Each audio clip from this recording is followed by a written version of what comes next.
Right ఇప్పుడు super exclusive చూస్తున్నాం. తిరుపతిలో మత్తుతో యువత చిత్తవుతున్నారు. ఇటీవల గంజాయిపై పోలీసులు ఉక్కుపాదం మోపారు. గంజాయి దొరక్కపోవడంతో కొంతమంది యువత నయా ప్లాన్ కు తెరలేపారు. మత్తు ఇంజెక్షన్లను యువత ఎంచుకుంటోంది. కొంతమంది యువత నేరుగా నరానికి మత్తు ఇంజెక్షన్ వేసుకుంటున్నారు. తాజాగా ఈ నయా ప్లాన్ వెలుగులోకి వచ్చింది. తిరుపతిలో యథేచ్ఛగా మత్తు ఇంజెక్షన్లను విక్రయిస్తున్నారు. మెడికల్ దుకాణాలపై కొరవడ్డ నియంత్రణ, ప్రిస్క్రిప్షన్ లేకుండానే మత్తు ఇంజెక్షన్లు విక్రయిస్తున్నారు. నిషేధిత మత్తు ఇంజెక్షన్లు విక్రయిస్తూ తిరుపతిలో యువతను డేంజర్లో పడేస్తున్నారని పలువురు అభిప్రాయపడుతున్నారు.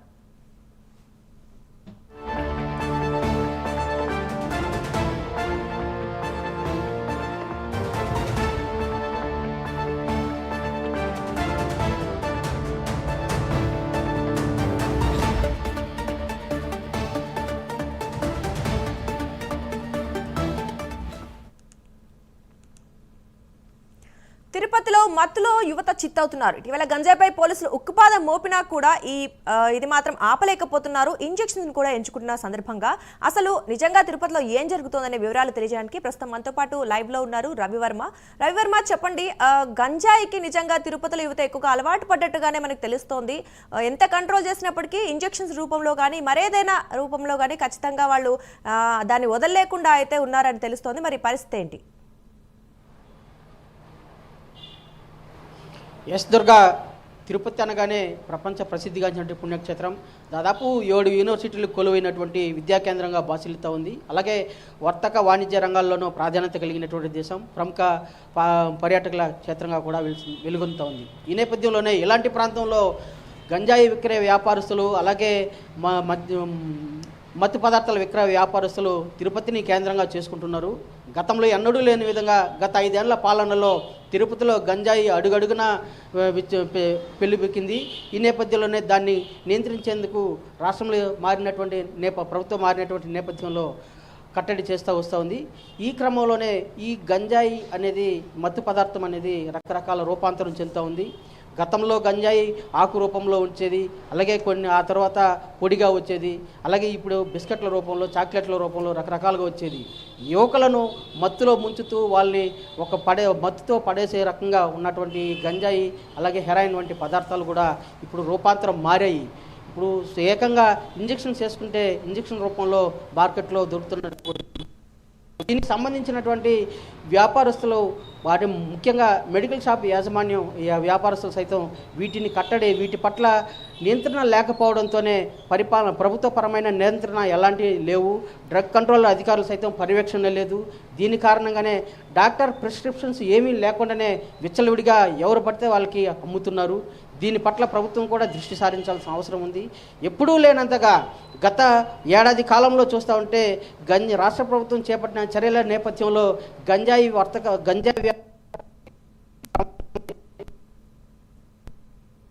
అంటే ఇంజక్షన్స్ అనగానే అత్యవసర పరిస్థితుల్లో ఉపయోగించేటువంటి మెడిసిన్స్ కాబట్టి ఎవరు కూడా దాన్ని అడ్మిషన్ చేయండి, ఎవరు కూడా దాన్ని గమ్మాన్ని ఐడెంటిఫై చేయాలి అనే ఉద్దేశంతోనే ఇవాళ మత్తు పదార్థం అనేది ఇంజెక్షన్స్ రూపంలో మార్కెట్లోకి విస్తరిస్తూ ఉంది. ఈ క్రమంలోనే మెడికల్ షాప్స్ యాజమాన్యం కూడా వీటి పట్ల ఆకర్షితులై ముఖ్యంగా వ్యాపార దృక్పథంతోనే, అంటే ఎక్కువ ధరలకు విక్రయించవచ్చు అని చెప్పి భావనతోనే, ఆదాయం ఎక్కువ వస్తుందని చెప్పి భావించి మెడికల్ వ్యాపారస్తులు సైతం దాన్ని యథేచ్ఛగా విక్రయిస్తున్నారు. అయితే ముఖ్యంగా మెడికల్ షాప్స్లో ఏదైనా మందులు కొనుగోలు చేయాలంటే డాక్టర్ ప్రిస్క్రిప్షన్ అనేది కంపల్సరీ. అయితే వాటిని ఏది పరిగణలోకి తీసుకోకుండా విచ్చలవిడిగా అమ్ముతున్నారు. ఈ క్రమంలోనే యువత సైతం, మత్తుకు బానిసైనటువంటి యువత సైతం ఇవాళ గంజాయి అది ఇంజెక్షన్స్, మత్తు పదార్థాల ఇంజెక్షన్స్ విచ్చలవిడిగా వాడుతున్నారు. తిరుపతిలో యథేచ్ఛగా కాలంలో ఎక్కడ చూసినా ఇంజెక్షన్స్ పడి ఉన్నాయి. వీటిని పరిగణలోకి తీసుకుని మున్సిపల్ హెల్త్ అధికారులు, అలాగే ముఖ్యంగా డ్రగ్ కంట్రోలర్ అధికారులు అయితే వీటి మీద దృష్టి సారించాల్సిన అవసరం ఉంది.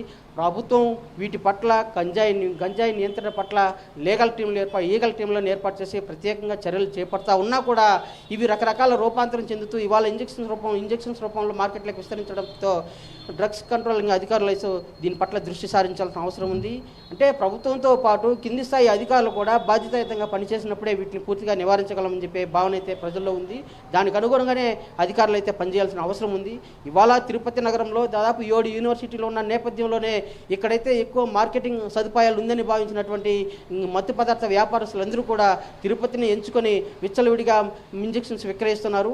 ఈ క్రమంలోనే విచ్చలవిడిగా యువత సైతం మత్తుకు బానిసైనటువంటి యువత సైతం ఇంజెక్షన్స్ కొనుగోలు చేసి దాన్ని మత్తులో తూగుతూ ఉన్నటువంటి పరిస్థితి అయితే నెలకొంటా ఉంది. వీటి పట్ల పోలీస్ యంత్రాంగము అలాగే డ్రగ్ కంట్రోలింగ్ అధికారుల యంత్రాంగం సంయుక్తంగా దాడి చేసి కట్టడి చేయాల్సిన అవసరం అయితే ఉంది.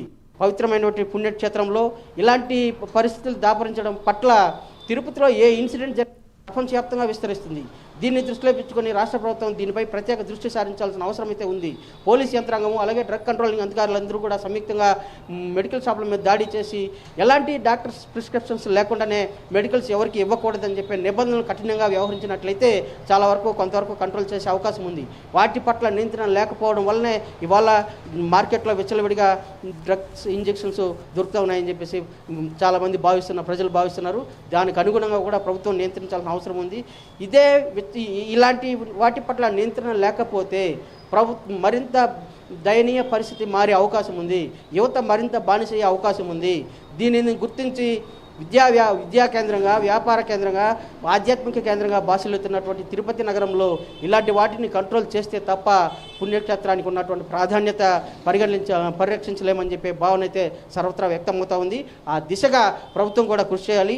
అదే కాకుండా పోలీస్ యంత్రాంగం సైతం అలాగే మెడికల్ డ్రగ్ కంట్రోలింగ్ అధికారులతో వీటిపై దృష్టి సారించి నియంత్రించాల్సిన అవసరం అయితే ఉందని చెప్పి భావిస్తూ ఉన్నారు ప్రజలందరూ. దుర్గా.